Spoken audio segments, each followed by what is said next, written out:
அன்பான வணக்கம் உறவுகளே. கடந்த 21ஆம் தேதி முதல் மட்கோ பகுதியைச் சேர்ந்த ஒரே குடும்பத்தவர்கள் தங்களுக்கு நீதி வழங்கப்பட வேண்டும் என்று கோரி தமது எதிர்ப்பினை வெளிப்படுத்தி வருகின்றனர். குறிப்பாக கடந்த 2024ஆம் ஆண்டு 7ஆம் மாதம் 7ஆம் திகதி தனது குடும்ப தகராறு காரணமாக போலீசார் துப்பாக்கிச்சூடு நடாத்த முற்பட்டதாக தெரிவித்தும் தங்களுடைய வீடுகள் எரிக்கப்பட்டதாகவும் கூறி அவர்கள் கடந்த 21ஆம் தேதி முதல் போராட்டங்களை முன்னெடுத்து வருகின்றனர். ஆனாலும் 21ஆம் தேதி முதல் இன்று வரை எதுவித நடவடிக்கை எடுக்கப்படவில்லை எனவும் பாதிக்கப்பட்டவர்கள் தெரிவிக்கின்றனர். குறிப்பாக அவர்கள் திருகோணமலையிலே சங்கமித்த கடற்கரை ஓரத்திலே இந்த ஆர்ப்பாட்டத்தை தொடர்ச்சியாக நடத்தி வருகின்றார்கள். இவர்களுக்கு குறிப்பாக நீதி வழங்கப்பட வேண்டும் என்ற கோரிக்கையை அவர்கள்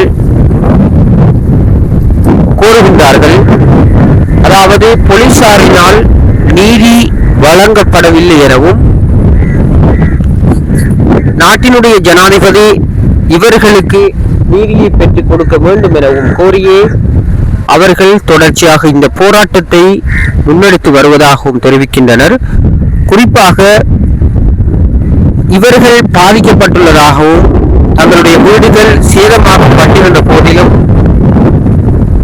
தீ வைத்தவர்கள் இன்னும் கைது செய்யப்படவில்லை எனவும் கூறியே அவர்கள் தற்பொழுது தொடர்ச்சியாக போராட்டத்தில் ஈடுபட்டு வருகின்றனர். அதிலும் குறிப்பாக சிறுவர்களும் அடங்குகின்றனர். குறிப்பாக பாடசாலை செல்கின்ற சிறுவர்கள் மிகவும் இரவு பகலாக அவர்களுடைய உரிமைகள் மறுக்கப்பட்ட நிலையில் தற்போது தொடர்ச்சியாக போராட்டங்களை முன்னெடுத்து வருகின்றார்கள்.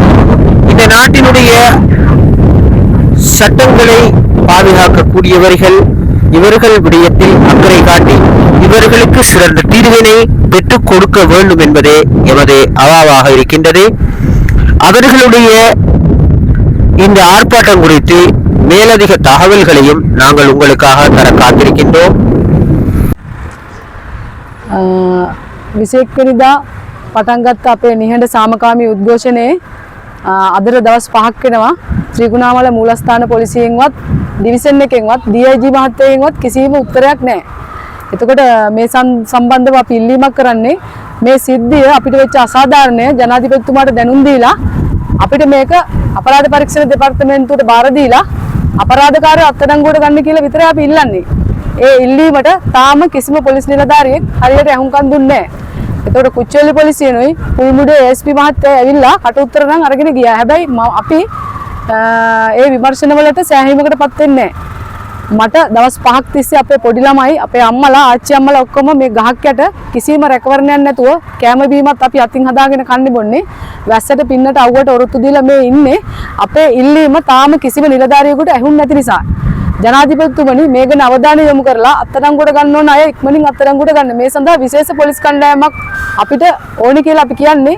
ත්‍රිකුණාමල පොලිසියේ මේකට සම්බන්ධ උසස් නිලධාරීන් සියලු දෙනාම සම්බන්ධයි. ඒක නිසා ත්‍රිකුණාමල පොලිසියට මේ විමර්ශන කටයුතු කරගන්න මම හිතන්නේ සාධාරණයක් මේකෙදි ඉෂ්ට වෙයි කියලා.